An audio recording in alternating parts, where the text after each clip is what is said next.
To be human means that you are persuadable in every single moment. Doesn't matter what language you speak, doesn't matter how intelligent you are. It's not about what someone knows, it's about how your mind actually works. So we now know that many of the major social media companies they hire individuals called attention engineers. People borrow principles from Las Vegas, casino gambling, among other places. They try to make these products as addictive as possible. And we all vulnerable to social approval, of course. We really care about what other people think of us. Like, for instance, when you upload a new photo of yourself on Facebook, that's a moment where our mind is very vulnerable to knowing what other people think of my new profile photo. And so when we get new likes on our profile photo, Facebook, knowing this, could actually message me and say, "Oh, you have new likes on your profile photo." So it knows that we'll be vulnerable to that moment because we all, after all, really care. But when we're tagged in a photo or when we have a new profile photo, I mean, I think we can all feel it. It's as if we've been affected. It's as if, they drilled a hole in the back of our head and now they've injected the virus. And now we walk around searching for feedback using social media. We know that engagement with social media and our cell phones, it releases a chemical called dopamine. So dopamine is the exact same chemical that makes us feel good when we smoke, when we drink, when we gamble. In other words, it's highly addictive. Give an entire generation that has access to an addictive, numbing chemical called dopamine through social media, cell phones, as they're going through the high stress, they don't have the coping mechanisms to deal with stress. So when significant stress starts to show up in their lives, they're not turning to a person, they're turning to social media. They're turning to these things which offer temporary relief. We know the science is clear. We know that people who spend more time on Facebook suffer higher rates of depression than people who spend less time on Facebook. That's a problem. That's an addiction. If you're sitting in a meeting with people you're supposed to be listening and speaking, and you put your phone on the table, basically saying you're just not that important to me. So you have an addicted generation that doesn't have the skill set to ask for help, combined with the fact that they're so good at Facebook and Instagram, they're good at putting filters on everything, so they're good at showing you how smart and strong they are. These kids who commit suicide, you go look at their Instagrams, you would have no clue that they were depressed. People look like they have a much better life than they really do. People are posting pictures of when they were really happy. They're modifying those pictures to be better looking. People basically seem they're way better looking than they basically really are. And they're way happier seeming than they really are. So if you look at everyone on Instagram, you might think all these happy, beautiful people, and I'm not that good looking and I'm not happy, so I must suck. Some of the happiest happy people are actually some of the saddest people in reality. You have to know that social media isn't real, but you don't ever see real life. The 99% of our lives, the behind the scenes, the glamorous, unfiltered, day-to-day, bland normality. And you end up comparing your behind the scenes to other people's fake highlight reel and using others as a mirror or like a benchmark for how you should look, how successful you should be, or how you should live. You'll become your happiest self when you stop putting pressure on yourself to be more like someone else. The developers know, they know that this causes depression. They're injecting things into your head that you didn't ask for, and our lives are becoming more transparent, just inevitably, just pulling us. Basically, it'll destroy relationships, it'll cost time, it'll cost money, and you have to know it will make your life worse. to, to the danger of mental health. That's all from me. Thank you.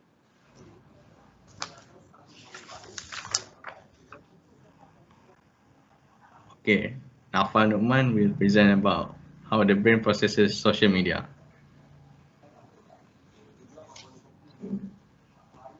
Hello? Hello, can you hear me? Yes. Okay. Okay, thank you, Zulhafi. Okay, so I'll present on how the brain processes social media. So basically, let me give you a scenario first. So let's say you are an Instagrammer. You make a post. So based on the post, you'll get feedback. You'll get likes. You get comments. Now, the type of feedback, let's say you get a lot of likes or a lot of good comments. So that which means you get positive social feedback, as you can see in the diagram. And all this positive social feedback gives you a feeling of like a happiness.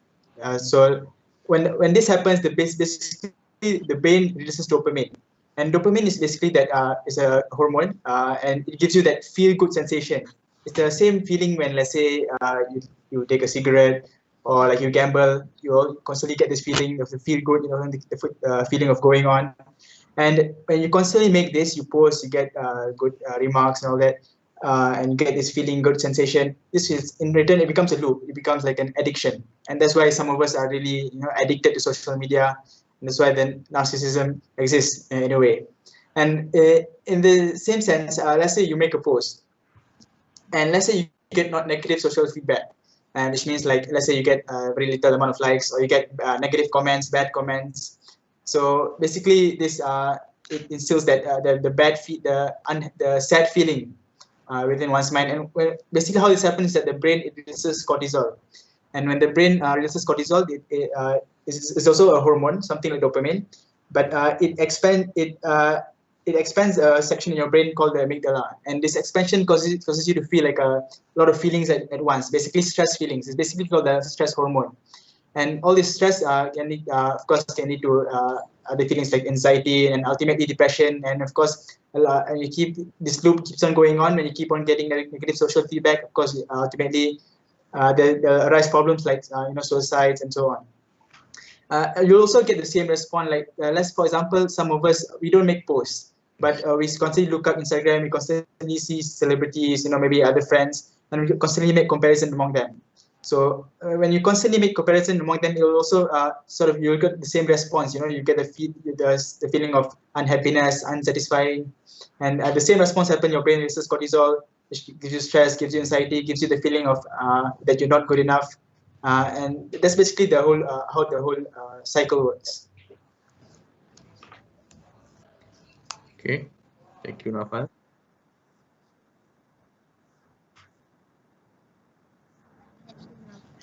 Okay. Thank you, Ejad, for inviting me to this talk. As you guys know, I am Professor Muslim, and I will solve the question about those suffering from sleep problems is the impact from social media. Okay. The first thing I want to talk is looking at social media in bed can make it harder for you to fall asleep.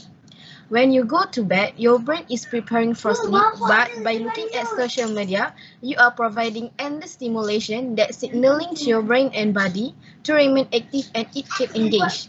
It will affect you emotionally. For example, after viewing a sad video, it will affect your emotion to become sad. Second thing, it can also reduce the amount of time you sleep for and leave you feeling unrefreshed the next day. Your bedtime has been displaced. Additionally, you have lost some valuable sleep time, so the sleep duration will generally be shorter. Sleep displacement by social media is well recognized among teenagers, and recent studies are beginning to show similar effects across adult age groups too. And for the last point, it can also disturb our sleep. Why? In our eagerness to appear always available and connected, we often endanger our sleep by keeping our phone within grasp, on vibrate or unmuted. Plus, once sleep has been disturbed by an alert, we often remain awake thinking about and anticipating further beeps and pings, which leads to the fragmented sleep. Okay, that's all from me. Thank you, Isaac, for the question. So, in my opinion, the other impact of social media to our mental health is low self-esteem. What is low self-esteem? Low self-esteem is characterized by a lack of confidence and feeling badly about oneself. People with low self-esteem often feel unlovable, awkward, incompetent, and this happens because people tend to comparing themselves and their life to others that they see on social media. They feel not enough in terms of physical approach, status, background, and more. Next is why self-esteem is important. Self-esteem can play a significant role in someone's motivation and success throughout their life. Low self-esteem may hold people back from succeeding at school or work because they don't believe in themselves to be capable of success. By contrast, having a healthy self-esteem can help people achieve because people navigate life with a positive, assertive attitude and believe that they can accomplish their goals. Next, how self-esteem affects life. One tries hard to portray, for example, one tries hard to portray a rosy and content picture on social media, which sometimes might not be true. This gap makes one feel not good enough being the person who he or she is, leading to dissatisfaction itself. Even if they know that images they are viewing on social media are manipulated, they can still make them feel insecure about how they look or what's going on with their life. Similarly, we are all aware that other people tend to share just the highlights of their life, really to the low points that everyone experiences. But that doesn't lessen those feelings of envy and dissatisfaction when they are scrolling through a friend's airbrush photos. Next, signs of low self-esteem. So for the first 3 points, which are struggle with confidence, believe that others are better than oneself, and frequently focus on the weaknesses, are described as someone is having insecurity. They feel not enough, different, and unconfident to be approachable, and this might cause of they feel dissatisfied with themselves, and it can be in terms of physical approach, background status, or another factor that make them feel that way. Next, frequently expressing feelings. The study stated that usually people with low self-esteem facing depression, anxiety, and shame. Next point is having trouble accepting positive feedback. This happens usually because someone feels that they know themselves better than anyone else. They know what they are capable and incapable of, and it might be the most of the time that they feel and get through negativity that makes them feel like they do not deserve those positive comments. Moving on to the next point, intense fear of failure. This point shows unconfident perception as well. I admit that everyone is afraid of failure, but what different here is how we react to those feelings. Some might react it positively and vice versa. So basically, those feelings came when someone felt that the probability of failure is higher than being success. And that is what leads to the next point, which is have a negative look on life. That's all from me. Thank you. My name is Nura Amira, and as you guys know, I will explain about signs that social media impacting your mental health. Okay, there are many signs that social media impacting your mental health, but I will focus on these 2 signs because it is almost happened to everyone, which is spending more time on social media than with real world friends and be distracted at school or work. Okay, as we can see nowadays, people nowadays do not socialize person when they sit in a group and always looking at the telephone because of the social media. But before I explain more about the sign that is impacting your mental health, I will brief a little bit about socializing in a person. Okay, Zolfi, next slide. Okay, what is socializing in person? Socializing in person means undistracted, fully engaged, eyeball-to-eyeball conversation with someone. For example, let's say when you sit in front of your friend, try to look at their eyes when talking beside checking your phone. Okay, so the first sign, spending more time on social media than with real world friends. Social media has become a substitute for a lot of your offline social interaction. This means even if you are out with your friends, you are still feel the need to constantly check social media because of your curiosity that others may have a more fun lifestyle than you. And next sign, I will explain about being distracted at school or work. How will it distract you at school or work? You will start to lose focus on doing a given job or activity as soon as you check social media. For example, checking Instagram every day will make you sometimes feel pressure to post regular content about yourself.